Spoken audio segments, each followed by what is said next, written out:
Kahit pagsamahin pa ang pinakamasasarap na ulam sa buong mundo, hindi pa rin maikukumpara ang sarap nitong lauoy kung tawagin sa Bisaya. Ito kasi ang bukang bibig noon ng isa kong lola sa probinsya ng Masbate. Hindi lang po ito basta ulam, purong sustansya din ang makukuha mo sa pagkain na to. Pinaniniwalaan din ng karamihan na isa ito sa nagpapahaba ng buhay ng isang tao. Sangig. Saluyot. Partner, ano ba yung lulutuin natin ngayon at saan tayo magsisimula? So ngayon guys, kasama natin si Ampel Adventure at sa episode na nga ito ay magluluto kami ng tulad ng sinabi niya yung utang Bisaya. At dahil nga magugulay tayo ngayon, so kung mapapansin nyo dito, nandito yung aming mga pananim. So halos 3 months na yung nakalipas, kaya namunga na yung mga yan. Ayan, meron tayong okra. Siyempre, hindi rin mawawala. Meron din tayong mga siling haba dito or espada. Yan. Meron tayong nakuha dito. Maliliit lang po siya. Mababa lang siya pero marami siyang bunga. So ito yon, yan. Meron tayong mga bunga ng sili. Ito na siya. Dito naman sa kabila, mapapansin nyo meron din tayong ilang piraso pa ng kamatis. Kaya i-harvest na natin at isasama natin ito sa ating masarap na lulutuin ngayon.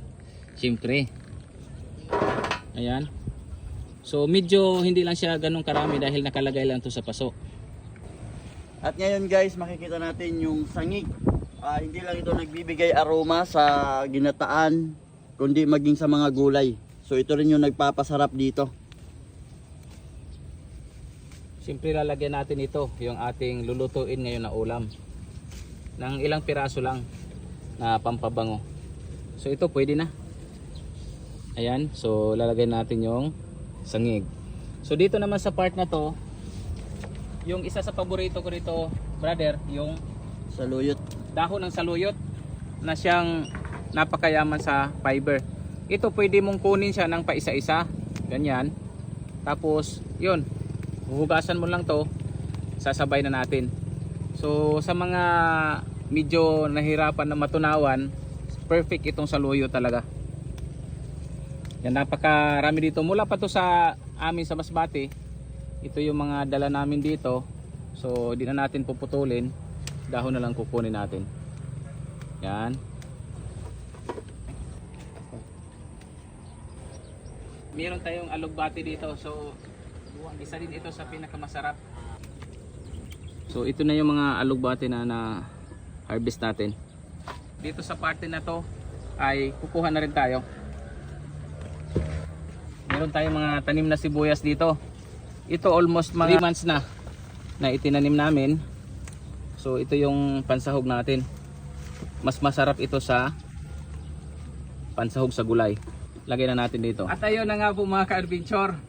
Ito na yung mga na-harvest namin dito sa aming itinanim noong July. So meron tayong okra, syempre pinakita natin ito kanina. Napakayaman sa fiber na saluyot. Meron ding alugbati, sili na pampanghang. At ano pa yung makikita natin dito? So meron din tayo ditong sibuyas. Ito, yung sibuyas na dahunan, alugbati, at mga kamatis. Okra syempre, napakaraming okra. Naiintriga ako syempre dito sa ating sangig. Oo. So parang excited ako na matikman itong ating bagong improve na utan Bisaya na with sangig. I'm sure napakabango nito. So una syempre lilinisin muna natin. At syempre yung ating panghalo. Ito yung tabagak. Yon, Yan. tuyo na tabagak. Perfect ito.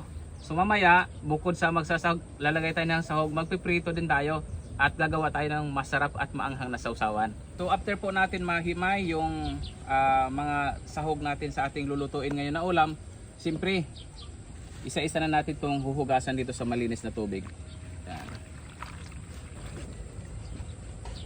Sunod naman natin na paghugas yung napakabangong sangig. Ayan. Tapos lalagay lang natin dito. Tapos siyempre yung alugbati at siyempre napaka masustansya nito. Yan.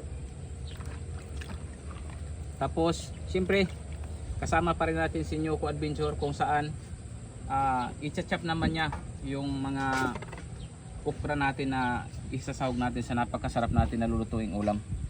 Ayun, oh. So ayan po mga ka-adventure, dahil kumulo na yung ating tubig, siyempre ilalagay na natin una yung okra. Yan. Okra muna para mas mauna siyang lumambot. Siyempre, susunod naman ni Nyuko Adventure yung saluyot. Yan, saluyot. So ito guys, saluyot. At siyempre, isusunod na rin natin yung ating alugbati. Yan. Pagkatapos ng kamatis, lalagay na rin natin yung ating pampabango na sangig para mas mabango yung ating. Siyempre, sunod na natin agad yung ating sili dahil mabilis lang ito maluto. Ay, siyempre, halo-haloin lang natin. Wow! Sobrang sarap nito. Greeny. Yan. Ayan. Sobrang napakasarap na. Yan, mayaman yan sa fiber kaya sobrang sarap nito. Lalagay na natin yung ating sibuyas. Yan. Yan. Ang magpapasarap sa ating napakasarap na niluluto ngayon na ulam, itong tuyo. Yan. Tabagak yan kung tawagin sa amin. Hindi magiging kumpleto ang utan Bisaya or gulay kung walang tuyo. After nyan ay isasubmerge lang natin itong ating mga para lumubog lang yung tuyo. Makalipas ang mga 2 to 3 minutes ay luto na yan at titimplahan na natin siyempre ng iba pang ricadong pansahog para kumpletos ricados. Ganyan na siyang itsura. Yan, napakasarap. Meron tuyo, okra, saluyot, alugbati, kamatis at siyempre sibuyas. Dito pa rin yan sa aming maliit na farm sa probinsya ng Albay, bayan ng Kamalig. Napakabango at siyempre sobrang sarap dahil dito sa sangig na inilagay natin. Isa pa nga. Perfect. Siyempre, try naman ninyo ka-adventure. So yun mga ka-adventure, kung nakarelate kayo at natakam kayo sa aming niluto na utan Bisaya, huwag kalimutan na i-share ang video na ito, i-follow ang aming mga page at siyempre, mag-comment kayo kung taga saang probinsya kayo para alam namin kung hanggang saan nakarating ang video na ito. Let's eat at food trip na po tayo. Kuha muna tayo ng rice. Pagkatapos ng rice, lalagyan na natin ng napakasarap na utan. Ayan, oh. Perfect. Sobrang sarap niyan. Kumbaga walang kapantay. Ayan, oh. Higop tayo ng sabaw. Sarap na sabaw eh.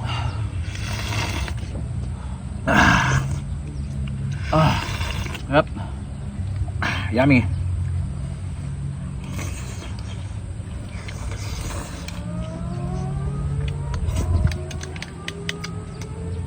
Approve.